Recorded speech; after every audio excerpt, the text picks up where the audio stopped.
Welcome to Alien Theorists Theorizing. Theorists in the Desert. This is the third interview in our Theorists in the Desert theories. I'm Braden.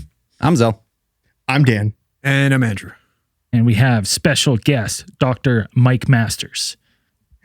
We're here with Mike, and he is a professor of biological anthropology, and he specializes in human evolutionary anatomy, archaeology, and biomedicine. And we're here to explore with him some of the persistent long-term biological and cultural trends in our own evolution that could perhaps result in us being the ones who are piloting UFOs. Awesome. Thanks for coming on the show, Mike. Yeah, thanks for having me. It's great to be here with you guys. So let's get right into it. Obviously this is a unique field you're in. So what's the catalyst that got you started? Like, how did you go down this avenue of exploring ETs as us from the future? Yeah, it actually started when I was pretty young. I was about 8 years old and overheard my dad telling a story about a UFO that he saw not too long before I was born. And it was kind of your standard UFO encounter. It was in a nighttime thing. He was out on a call. He was a veterinarian, had somebody with him too in the truck, and just saw this bright light over the horizon. This is in the middle of Amish country, so there's no lights anywhere. And all of a sudden, this light just shot toward him and hovered probably about 100 meters off the ground or so, and then shot back across the horizon and then straight up into the sky. Tremendous rate of speed.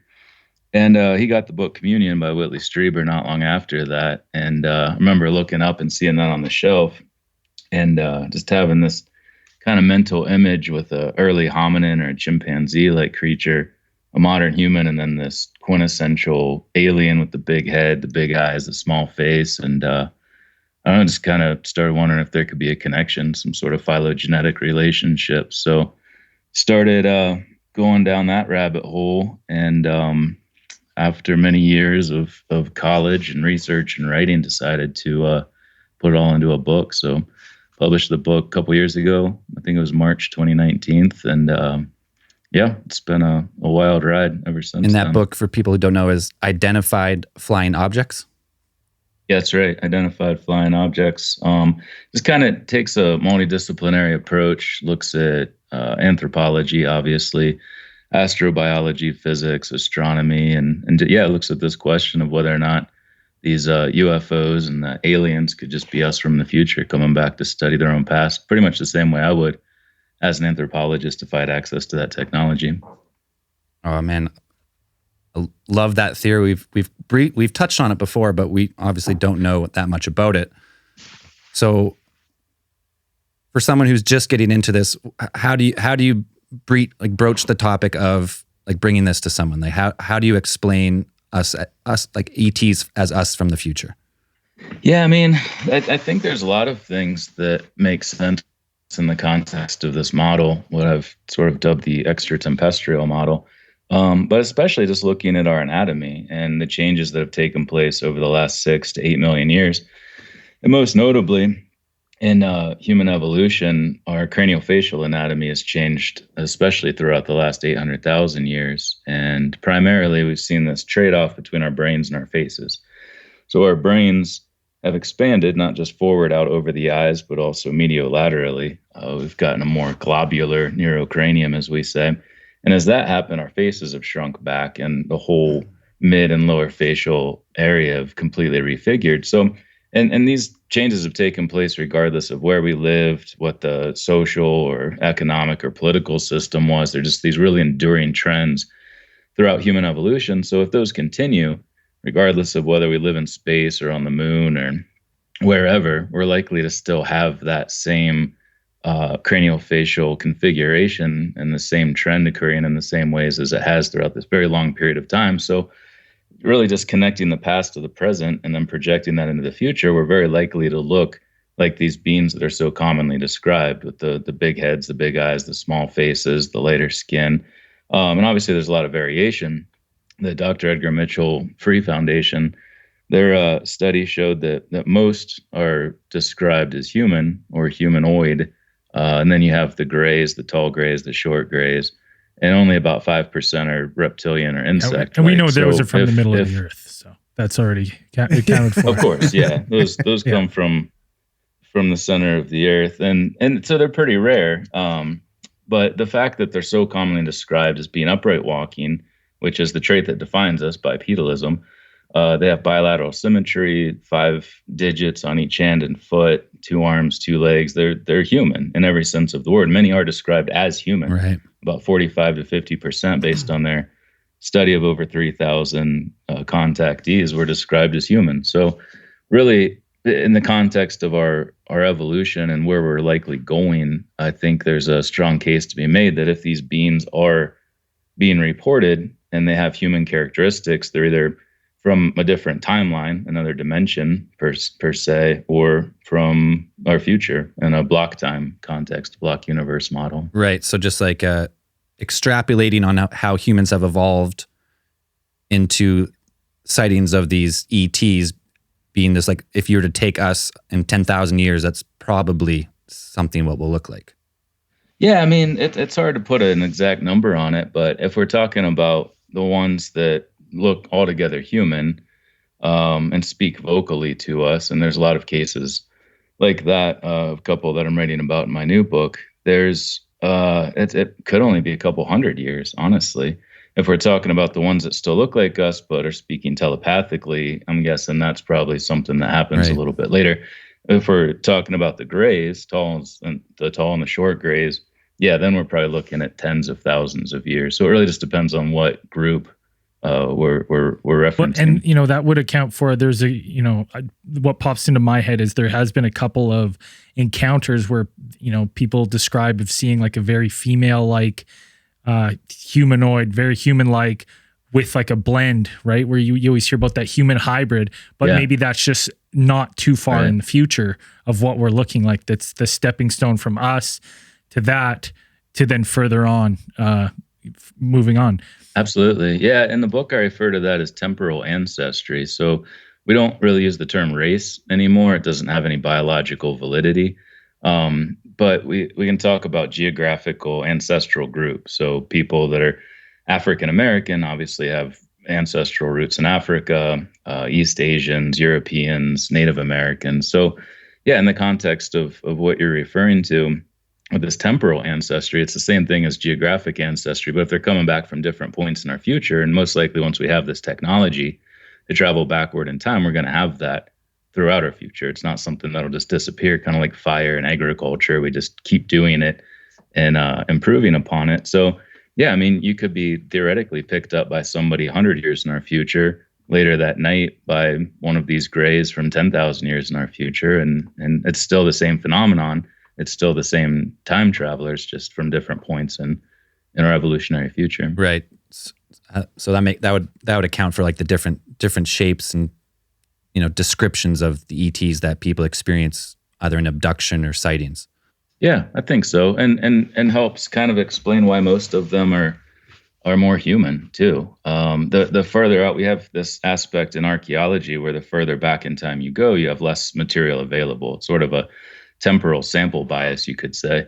So when we have beings, and maybe these reptilians and insect-like beings are just so far from our future that we don't even recognize their humanness anymore. And we would expect that to be a lower percentage if they are that far away, just because we are a blip on their screen. We're one of, many, many different periods that they could explore. So we wouldn't expect to see them as much as we would ones that are somewhat closer to us in time, I guess. Cool. I like that theory.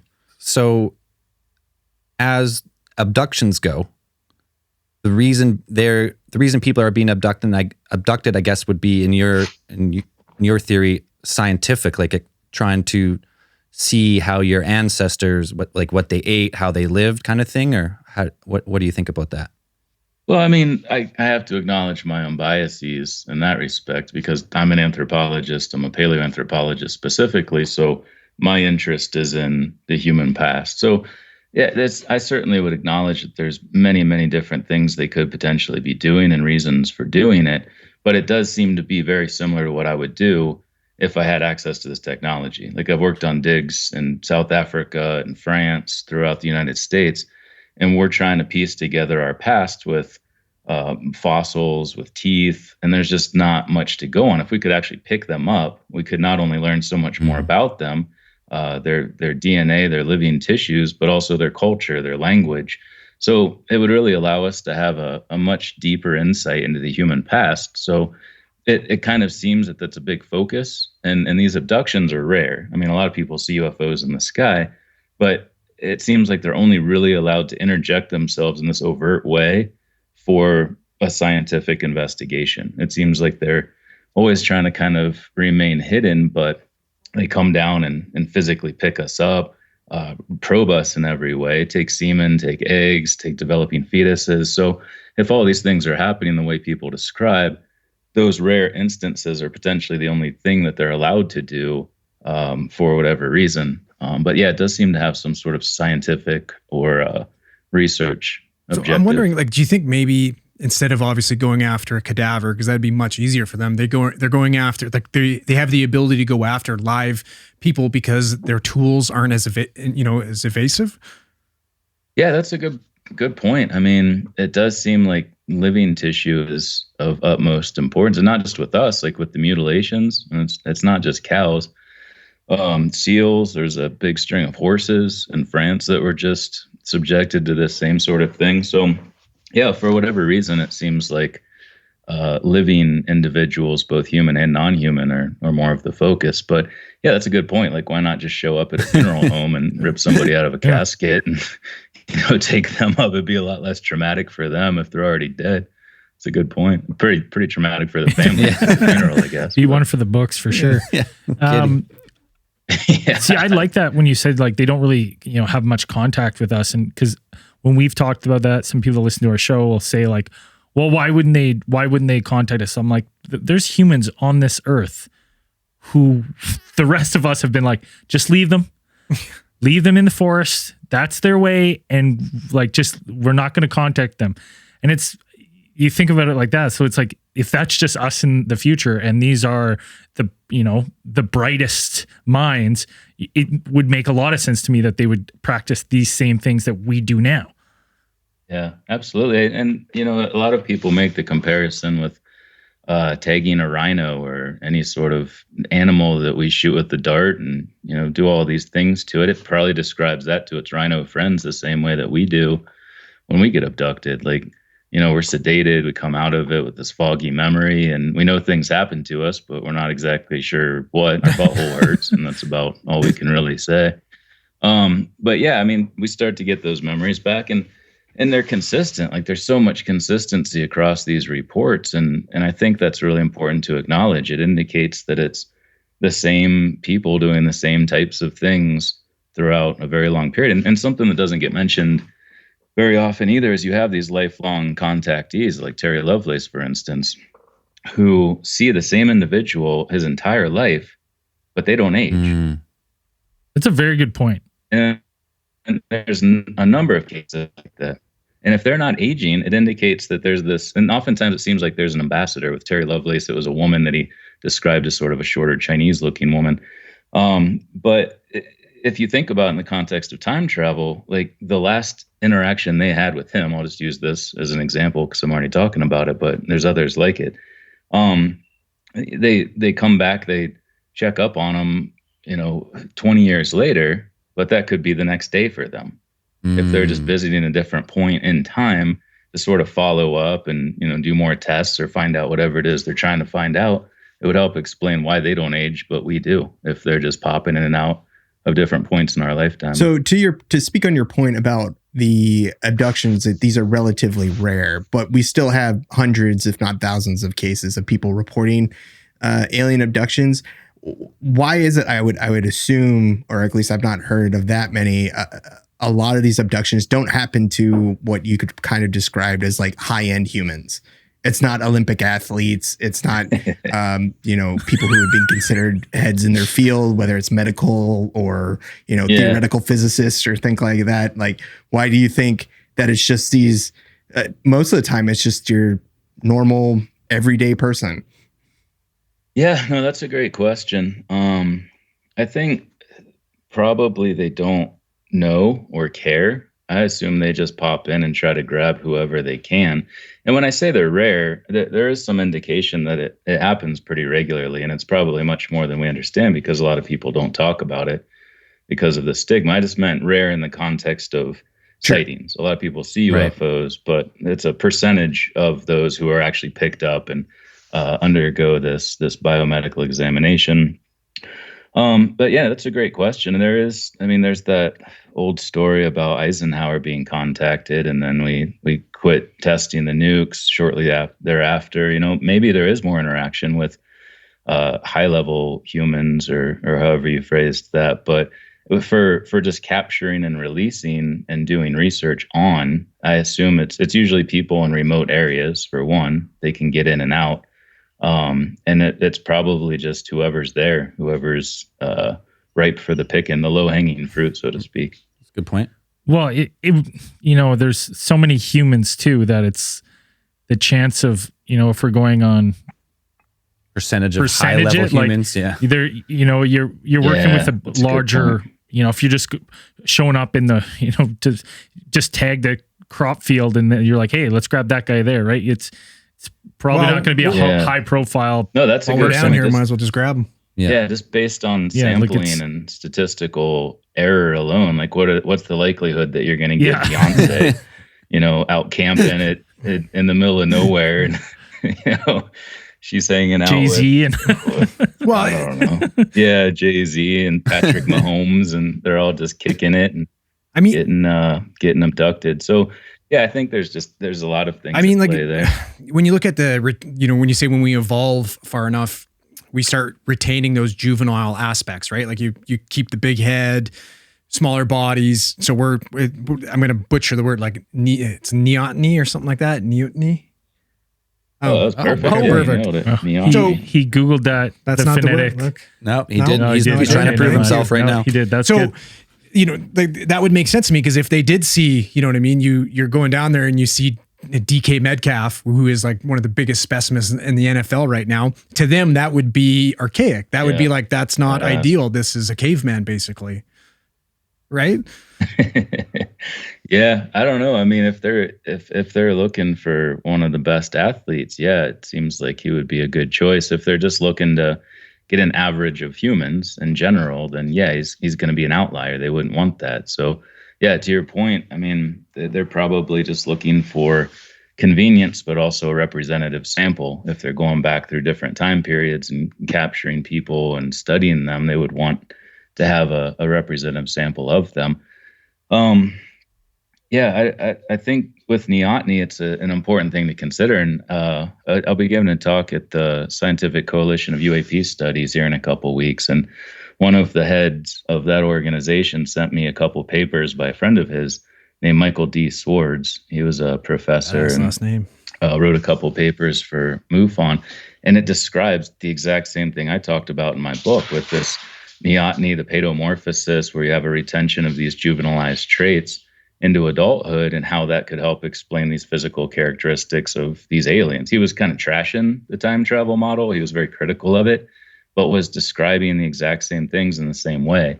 So I definitely think there's something there. And they're described as children, childlike. Again, Terry Lovelace was talking about these kids out in the field running around in his book. So yeah, I think it's an important thing to consider in the context of this model and how they actually look in these reports. Right. Now, so that answers a lot of questions I had so far. I want to get to, because I don't know, so I want to ask, time travel, as far as I know it, and I'm going to admittedly say I don't know that much, but like He traveling. watched Back to the Future. So- Takes a bunch of gigawatts. That's what we That's know. a terrible 121 terrible gigawatts. reference for time travel. So, Yeah. There's some good ones out there. Back to the Future Yeah. sucks. But there are some pretty decent movies that really do try to stay true to it. Anyway. no, I'm just saying, like, so as far as I know, like, what you're saying. if you could approach the speed of light, so like if I left Earth and I traveled at the speed of light and I came back in so many years, I would be much younger than the people on Earth. So I kind of traveled to the future. But I've never really understood how, like, what's the theory on traveling backwards in time? Yeah, so what you're talking about is special relativity and the twins paradox specifically, which isn't a paradox at all. It's just differences in the rate of the passage of time and space when you're in a reference frame where you're traveling at a very high rate of speed. Or you can also mimic that by hanging out near a black hole for a while. It does the same thing. But that's more general relativity when you're talking about the curvature of space, time, and gravitational fields. So with backward time travel, for a long time, people thought you had to go faster than the speed of light in order to travel back in time, but it's not possible, for one. And who knows if that would even happen. But most of the research that has come out since Einstein published his paper on general relativity in 1915 has focused on ways in which you could create what are called closed time-like curves. And that's what really brings you back into the past. It's where time bends back on itself. And in order to do that, something that's consistently demonstrated to create these, to get them, the light cones, to bend back toward the past so that you can move locally forward in time still, but go into the global past. Much of the research, really since shortly after he published this paper, has shown that with the rotation of a massive or highly energetic sphere, that's not even a word, sphere, cylinder, ring, there it is. I think I combined we make up sphere words and here ring all the together. time. Yep, no It's worries. Or disc. All good. It's hard not to do sometimes. But yeah, with each of these, it's a consistent theme, and we see this with Van Stockham in the 1930s, the Gödel model in the 1950s, both of which were deemed impossible because they required infinite characteristics of the universe or the cylinder. But then you have Frank Tipler in the 1970s, who showed that if you have a disk of a finite size spinning fast enough, it can create these closed time-like curves. And that's very similar to what's described with UFOs. You have a rapidly spinning, or at least something on the outside, like a flywheel, is spinning at a high rate of speed on a disk. So there's this characteristic of these craft. The form of these craft seems to indicate that they have the function of backward time travel, just based on what we know about how you might create these closed time-like curves, really since Einstein published that paper in 1915. So I'm not a physicist. I don't have the ability to give you calculations or explain how exactly we couldn't understand them anyway. Yeah, we'd just be here nodding our heads. Way over our heads. Nobody could. But to your description of the the spinning object as well, that sounds similar to the concept of what is the Alcubierre drive, where it's like you would have a stationary object, probably like a egg-shaped spherical object within a spinning ring, and it's one of the concepts that basically create like a time warp bubble around which that object would allow that object to move through space or time, I guess potentially time as well.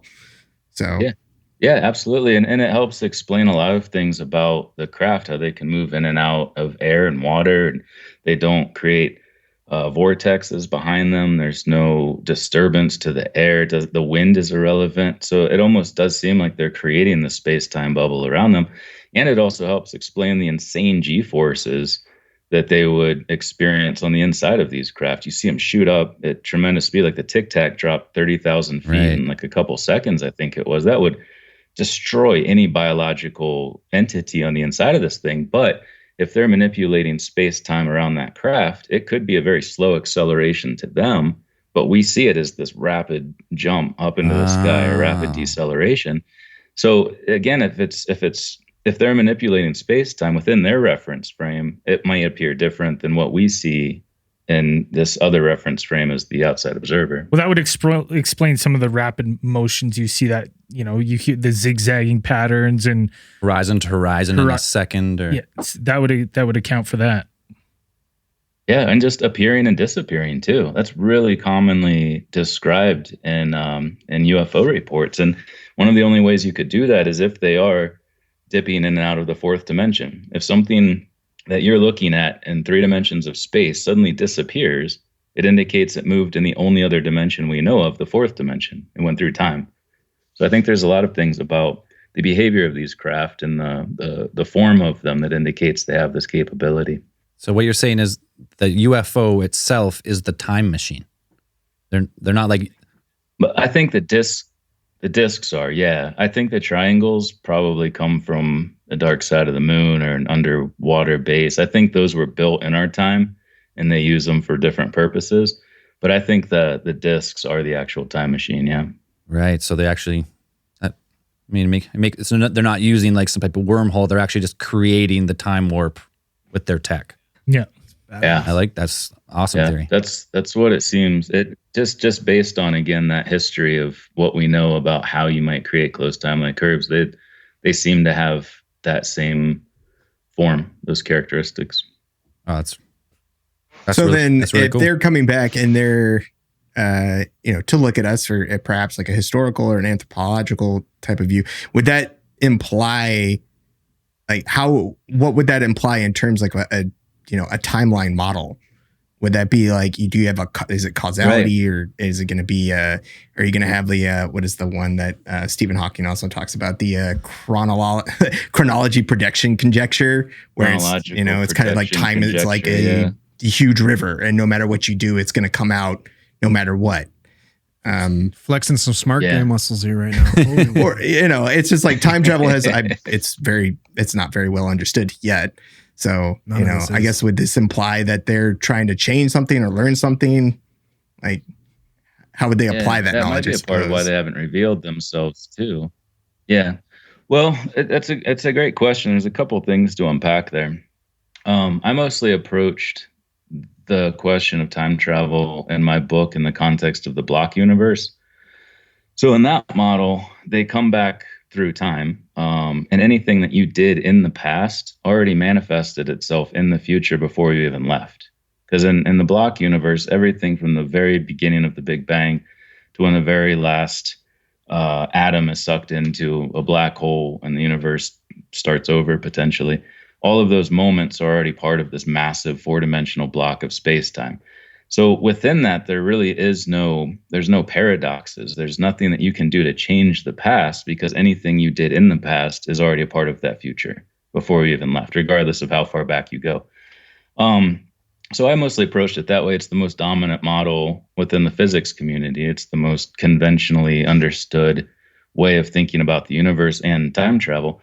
But then you also have the many worlds interpretation of quantum mechanics and the multiverse, where you have these different dimensions, where if you go into the past, it creates a separate timeline. There's this quantum decoherence, and then you have these other timelines form where there's an alternate outcome in that future, where if you did something, it creates a whole different universe, so to speak. There's this butterfly effect, and that really only exists in this model. And when people talk about an interdimensional hypothesis, I consider those the same thing. I think what they're talking about is just this multiverse model, but we're still talking about humans, just humans coming from a different timeline as opposed to the same timeline in our future, which is what it would be in the block universe. So really it depends on which interpretation of the universe you subscribe to, whether it be the brain universe, BRANE, the woven, expanding, or the many worlds interpretation. So these guys are working on Terminator rules. Nothing you can do to change the future. You just come back, and whatever you do in the past causes what happens in the future, or potentially. No fate but what you make. Yeah, exactly. Yeah, and there are a lot of, I mentioned earlier, there are some good pop culture ways of framing this, that some people like the show Dark. It's a German show. I don't know if you guys have seen that. It's dubbed. The first two seasons focus on the block universe. Everything's self-consistent. Whatever they do affects the future, the past. Everything's self-consistent throughout, the Nabokov self-consistency principle. But then the third season, they went into the multiverse, and everything gets really wacky and confusing. And the show kind of went to shit at that point, in my opinion. But there's other ones too. There's other movies and TV shows that do a decent job. There's also ones that do a completely crap job. I like 12 Monkeys is a good block universe time travel movie. Yeah. Yeah, absolutely. I just watched that again a couple months ago. It's a great movie. Been a while. I think I don't know if you've ever read the Hyperion Cantos by Dan Simmons. Have you ever read those? Probably not. No. They posit kind of the same thing in that type of model of the universe where it's pretty much time travel happens at the behest of like an advanced AI. Like we've gotten to a point where it's like AI goes back to ensure its creation, kind of like Terminator rules, but Skynet. Yeah. But there's cool. A whole bunch of like moving back and forth. It talks about humanity's evolution. Eventually, like you move so far to a point where you have humans that live in different environments, and we've learned to adapt to such a point. You have humans that are evolved to live in the deepest parts of space, where you have limb elongation, become almost evolve like wings of some type, propulsion or something like that. But that's a one I kind of that came to my head when I read about the way that you phrase the time travel or how you posit time travel would work within your theory. So there's another one too. Who was the guy that was in Galactica? Gattaca? Oh, Ethan Hawke. Ethan Hawke. That's a good movie too. Ethan Hawke. Yeah, he did a movie. It starts with an I. Are you talking about the one based on what's his face? Guy who wrote Starship Troopers. I can't remember his name right now. Maybe, I don't know. Somebody like told me over and over, like, you got to watch this, and I did, and it was really good. But they did an awesome job. You can tell they had some consultants. Oh, Robert Heinlein. Yeah, I think you're Robert Heinlein, the science fiction author, does a couple time travel ones, which I think kind of fit on yours as well. Kind of what you do. I guess I'm sitting in front of a computer. I think, was it Predestination? Really is that the one with Ethan Hawke? Yeah. That was it. Yeah. That was it. Predestination. Yeah, the closed loop. Yeah, they do a good job in that one too. Now, back on this subject of aliens coming back to picking us up, do you think that, because when I'm thinking that you see these people with multiple, abduction and reoccurring incidents with the same people, why would you go back just because to see how that person ages and genetic changes? Like, is that all it is? Because like for me, I'm like, if you're looking for DNA and stuff like that, like if it's us from the future, I mean, we should age similar. Like there would be some similarities that I would imagine you could just extrapolate from the one visit. Like why the need to go and like keep visiting the same subject? You think it would be more worthwhile to go get a variety? Well, I mean, it comes down to, and I don't know. I'm going to go ahead and throw that out there. I don't know. This is just based on general aspects of research. I would answer that by saying, in many cases, you have cross-sectional samples. You have, for instance, most of my non-UFO research, I study the eyes and how our vision diminishes throughout our lifetimes, but there's also differences among different populations with regard to vision. So East Asians, for instance, upwards of 80 to 90% of them have juvenile onset myopia. They start losing their vision around age 9, 10 years old. So a lot of my research focused on these different groups and how their craniofacial anatomy, their ocular anatomy varies among these different people. But we also look longitudinally. We want to see how one individual changes throughout their life. So how the eye and the brain interact anatomically and how that relates to their vision throughout their lifetime. So if they're doing longitudinal studies on these people, it might help explain why they keep getting picked up, why they put tracking devices in them. Many report having this, little thing that looks exactly like a tracking device.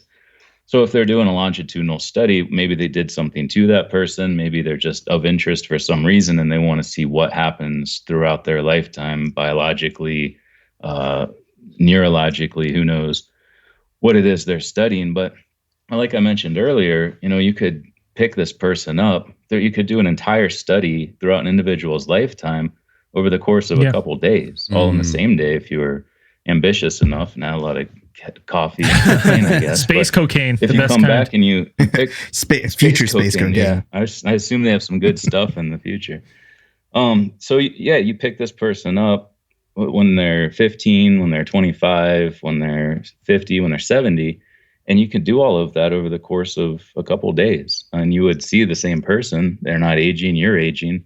But yeah, I would assume it's some aspect of a longitudinal study, something about that growth and development process that's of interest to them. Now, as far as like theories about like ETs, obviously there's what we're talking about from the future, but there's also like other species on planets that just evolved and they've taken interest in our planet for whatever reason, like whatever it may be. What do you think about that? Is there just room for both, or what's your theory on that?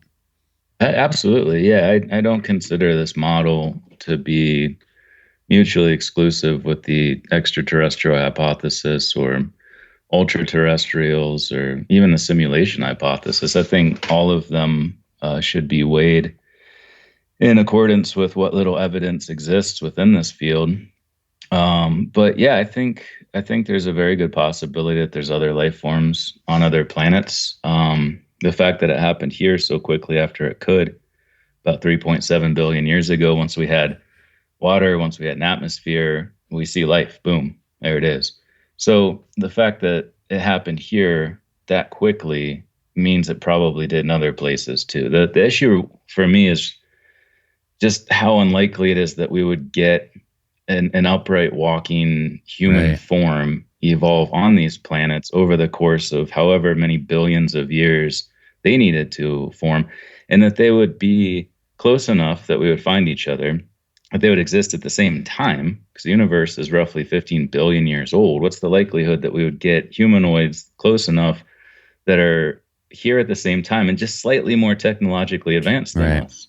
It's a really low probability. It makes more sense that it's just humans that are more technologically advanced because they're in our future. They've had more time to develop these technologies. It's just in the context of the simplest solution, Occam's razor, principle of parsimony, it seems more logical that humans with more advanced technology are us in the future, as opposed to a humanoid form that happened to develop on another planet. And we can do it with them, apparently. Like Antonio V.S. Boas. My favorite. The sex oil. We've talked about him lots of times. It had a vagina. Yeah, like, and she's probably just doing the nasty and the pasty. Oh man, I think you just coined a new shirt for us. Yeah, coined a shirt right there. But no, like they're obviously similar enough that we can have sex with them. Something on another planet. It's that's a pretty specific thing. And if there are hybrids, just based on the biological classification of species concept, it means they would have to be the same species if we're able to reproduce and produce viable offspring. So I think those things should be considered too. Well, that makes sense to me, because you think about it, like you were talking, we evolved obviously to walk bipedal. There were side effects that came along with that, right? Like potentially short gestation period, herniated discs, that type of stuff. So let's say we evolve all the way to being a short grays. Like, is there fucking gestation period 3 days? How the hell would you fit that thing? Like, you got a tiny body and you're producing this baby with a giant head out of there. It makes sense that you might have to go back in time to keep your population alive because you can't reproduce anymore. Ooh, like that. Yeah, no, that's a great point. The big head, small hole problem, as we call it in anthropology. But yeah, I actually wrote probably 10 to 15 pages in my new book about that very thing, because in many of these cases, we're already at the point where the big head, small hole problem is it's a problem. I see it regularly as a paramedic. It's terrifying when you're trying to deliver a baby in the back of an alley, and it's a little hard. Yeah. So we've gotten around that problem with C-sections, at least in developed countries. Upwards of 30% of women die in childbirth in less developed countries because of the same biological issue. In places where C-section technology is available, it may help us get around that. We just cut the baby out. But if you look at the reports of people that have been in these large triangular craft, and a couple of them, Jerry Wells is one example, Terry Lovelace again is another example. They both report seeing the same thing, where you have these walls of incubating fetuses with human characteristics.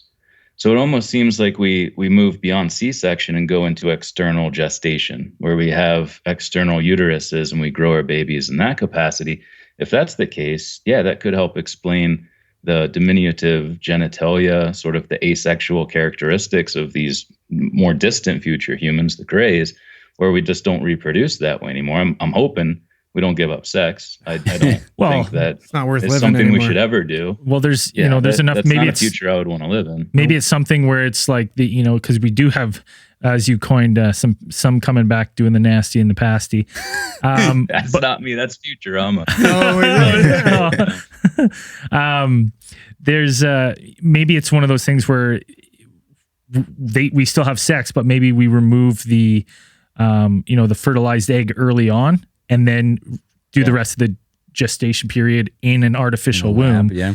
Yeah, and that seems to be what they're doing, is they're taking these gestating fetuses from young girls, young women, and then finishing that development elsewhere. And it's not likely that they're doing it in another surrogate, a human. They're most likely doing it in these external gestation tubes. It really is the test tube baby of the future, I guess. I mean, if you look at it too, like as far as evolving goes, like to me, that would be the safest way to have a child. There's zero complications with it, right? And not to mention, you don't have to carry it.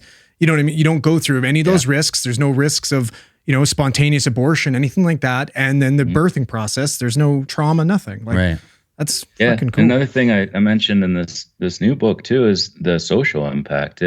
One of the biggest reasons why we struggle with gender equality throughout the world is because the woman has that burden of carrying the baby and feeding the baby. They're the primary caregiver in every animal society. So it could really help with gender equality in the future too, if that gets outsourced to an incubation chamber and neither man nor woman has to really carry that burden. Right. Wow. Cool. That's cool. I like that. I like that theory a lot. It blew my mind. Now, we're about 45 minutes right now. Do we have some more questions? No, all my questions got answered and then some. I got to be honest though. I'm really enjoying this interview. It's going great. Dr. Mike, you're awesome. But when you said that you needed to go put on a hat and you came back on without an Indiana Jones hat, I was pretty disappointed. I'm not going to lie. Oh my God. The first archaeological dig I ever did, there was this huge douchebag that showed up with the Indiana Jones hat, and I shit you negative, he had the whip too. Oh, no! He was carrying a whip on his belt, and he was the biggest tool I've ever met in my entire life. And at that point, I was like, nope. Yeah. I'm not going to be that guy. Oh, that's awesome. Even though I've wanted to a few times, I can't bring myself to do it. Well, right on. So your last book was Identified Flying Saucers. You said you have a new book coming out. What was that one called? Yeah, that's just called the extratempestrial model. So the first book mostly kind of spelled out the science of why this seems to be future humans, largely based on our morphological evolution, but also these aspects of time travel that we've talked about. Looking at the Drake equation, Fermi paradox, like all of the astronomy, astrobiology stuff too. But there was only some mention of actual abduction cases or any type of close encounter. This book kind of flips that on its head, and it kind of sets up the model for those that didn't read the first book, but then focuses on 15 specific case studies and looks at them in the context of this extratempestrial model, the extraterrestrial hypothesis, simulation hypothesis, ultra-terrestrials, and all of these other models to help explain the phenomenon, just to kind of see how they fit, to like break them down and then see whether or not they conform to this time travel model, if there's a better explanation for some of these things. So, it's still, the same long, strange trip. It's just a different way of framing it, looking at people's experiences and some pretty well known, and then also some lesser known cases. Right. And now just one final question. What do you think the best evidence we have in modern times to support your theory? Like, is it one of the videos that's been declassified, or a program that's been declassified, or what would you point people to who don't really know where to go? Yeah, I mean, I think as far as like something tangible that's been validated, the Tic Tac videos is one of the few things we have, because the Department of Defense here in the U.S. acknowledged the reality of these and has been sort of shifting us toward disclosure more broadly. But that aspect of these accelerations and decelerations, I think it's the best way of explaining those G-forces and how it's whoever's piloting these things. If there is a pilot, there could be AI involved as well. But if there is a humanoid, some sort of biological entity piloting these things, their manipulation of space-time in and around this craft, I think, is a good indication. But my favorite abduction account is that of Amy Rylance in Australia. And I'll be talking about that one a little bit more, along with some others in my workshop at Contact in the Desert. The lecture that I'm giving kind of spells out the theory as a whole. And then in the workshop, we kind of, it's more based on this new book where we dive into some of these case studies and sort of pick them apart and see how they fit. But I feel like that one, it just screams time travel. It's the first time I read about that, I was like, what the fuck? Like, this is it. Like, that's exactly what happened to her. It's the only way I think that experience, the way she describes it and what the cops reported and what the hospital staff reported, I think it's one of the only ways it can be explained, really. Amazing. All right. Now, if besides Contact in the Desert, June 25th to 28th, where can people find your work? You have a website, socials? Yeah, got a website. It was an abbreviated version of the book title, idflyobj.com. The URL still works, but I got a new URL. It's just my name, michaelpmasters.com, because it's easier than idflyobj, which isn't even a word. People are like, can you spell that? I'm like, I just need to change this. Yeah. So I finally did. Yeah. So michaelpmasters.com. I got the Twitter, the Instagram, where I watch people's drunken dance parties. Oh shit! Got the Facebook. So yeah, all of the requisite social media accounts. So yeah, and I try to respond to everybody. It's not always possible, but do my best. Right on. Now, really quickly, before we let you go, can we get I'm Dr. Michael Masters, and you're listening to Alien Theorists Theorizing. Absolutely. I'm Dr. Michael Masters, and you're listening to Alien Theorists Theorizing. Beautiful. Sound way cooler than all of us. Yeah. Yep.